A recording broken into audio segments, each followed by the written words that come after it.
இயேசுவுக்கே புகழ். அன்பு சொந்தங்களே, அனைவருக்கும் என் பணிவான வணக்கம். மீண்டுமாய் ஒரு காணொளி மூலம் நான் உங்களை சந்திக்கின்றேன். இந்நாள் வரை நம்மை வழிநடத்தி வந்த தேவனுக்கு நன்றி செலுத்துவோம்.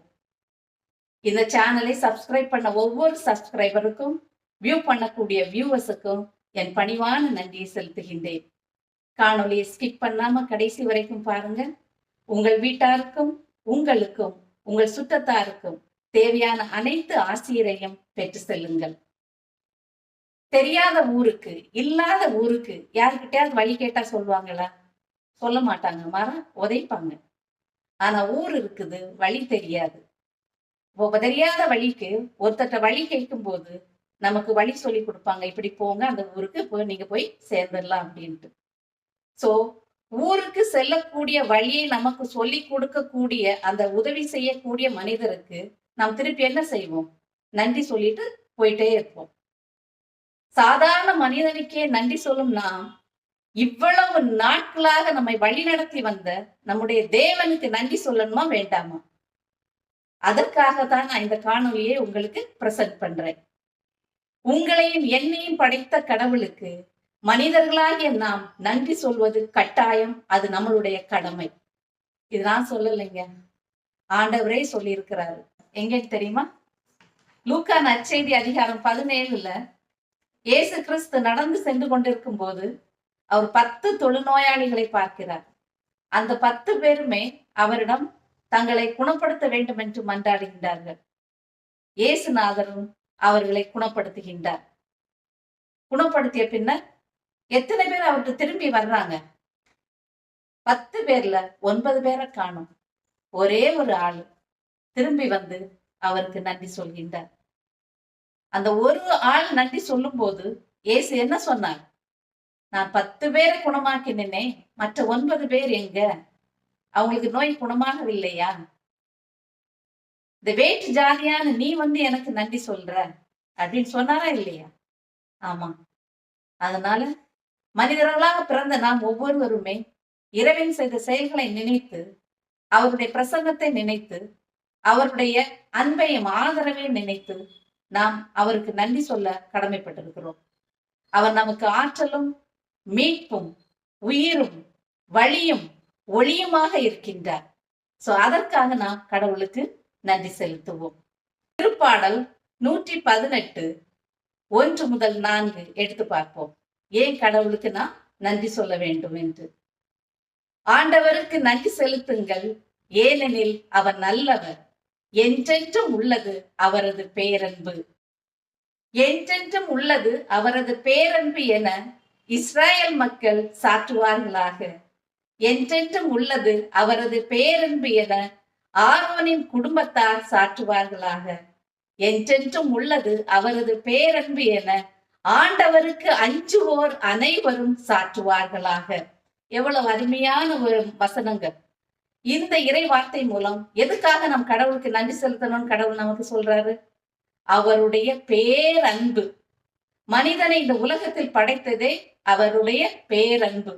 ஒவ்வொரு படைப்பையும் அவர் சொல்லி சொல்லி உருவாக்குனது அவருடைய பேரன்பின் மிகுதியால்.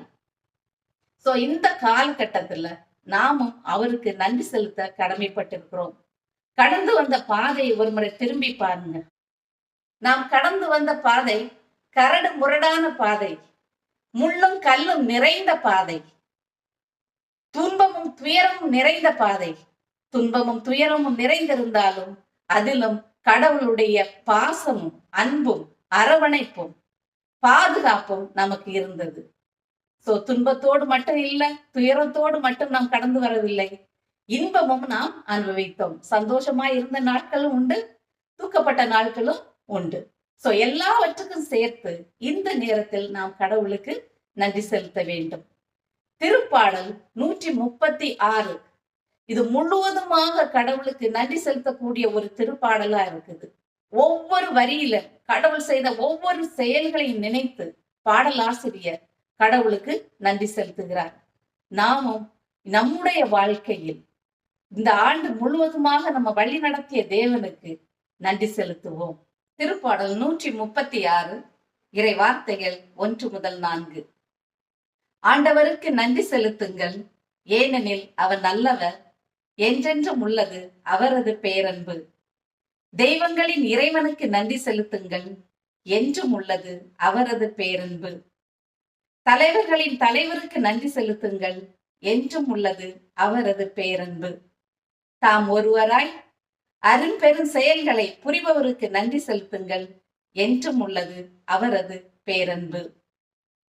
பேரன்புக்காக கடவுளுக்கு நாம் நன்றி செலுத்த வேண்டும். அவருடைய பேரன்புதான் நம்மை வழி நடத்தி வந்திருக்கின்றது. நாம் துயரப்பட்ட நாட்களில், நமக்கு தேவைப்பட்ட நாட்களில் நம் மன்றாட்டுகளை கேட்ட தேவனுக்கு நன்றி செலுத்துவோம். கடந்து வந்த பாதையை திரும்பி பார்த்து அவர் செய்த அற்புதங்களையும் அதிசயங்களையும் நினைத்து அவருக்கு நாம் நன்றி செலுத்த கடமைப்பட்டிருக்கின்றோம். நன்றி செலுத்துங்கள் என்று நமக்கு சொல்லியிருக்கிறார். ஒரு வருடத்தின் 365 நாட்களில் ஒவ்வொரு நிமிடமும் ஒவ்வொரு வினாடியும் அவர் நம்மோடு இருந்திருக்கின்றார், நம்மோடு பாசமாய் வாசம் செய்திருக்கின்றார். அதற்காக அவருக்கு நாம் நன்றி செலுத்துவோம். அவருடைய வழிகாட்டுதலுக்கு நாம் நன்றி செலுத்துவோம். அவர் தந்த பாதுகாப்பிற்கு நாம் நன்றி செலுத்துவோம்.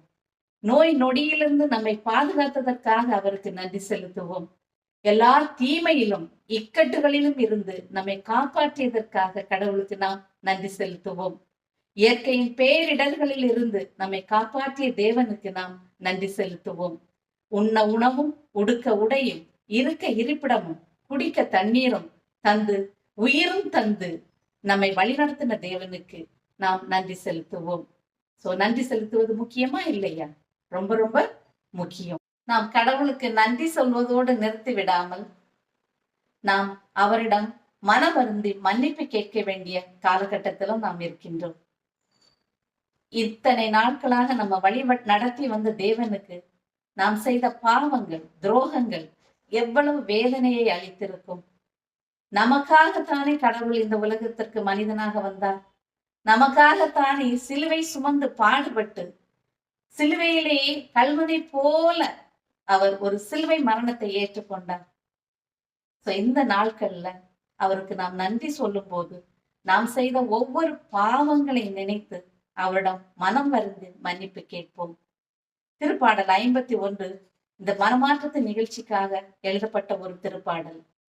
மனம் நொந்து மனம் வருந்தி எவன் ஒருவன் தன் பாவங்களை ஒப்புக்கொள்கிறானோ, மன்னிப்பு கேட்கிறானோ, கடவுள் கண்டிப்பாக அவனை மன்னிப்பார்.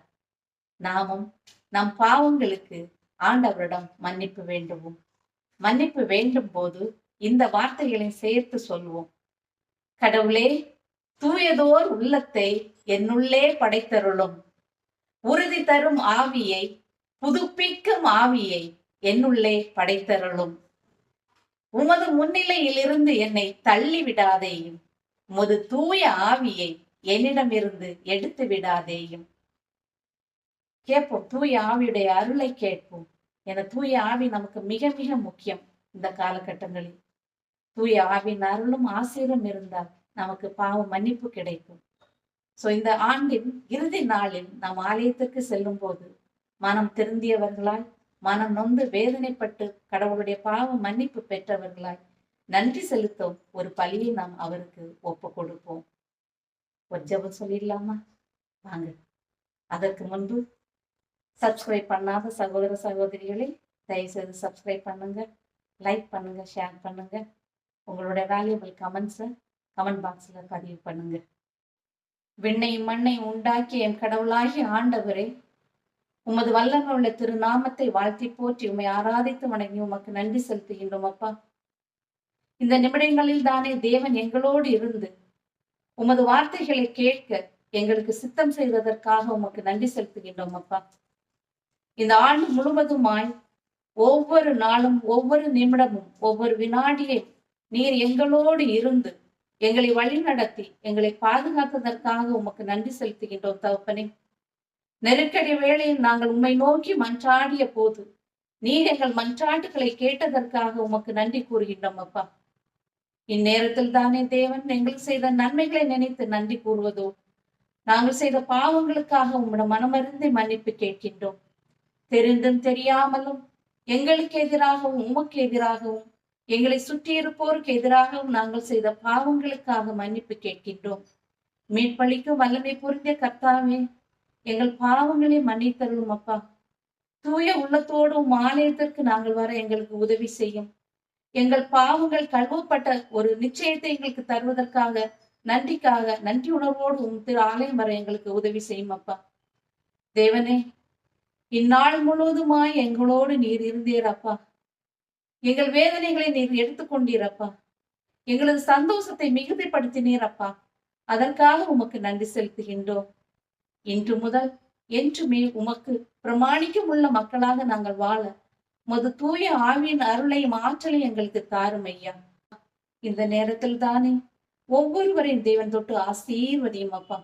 அவரது உள்ளத்தில் இருக்கும் ஒவ்வொரு தேவைகளையும் தேவன் நிவர்த்தி செய்யும் கர்த்தாவே.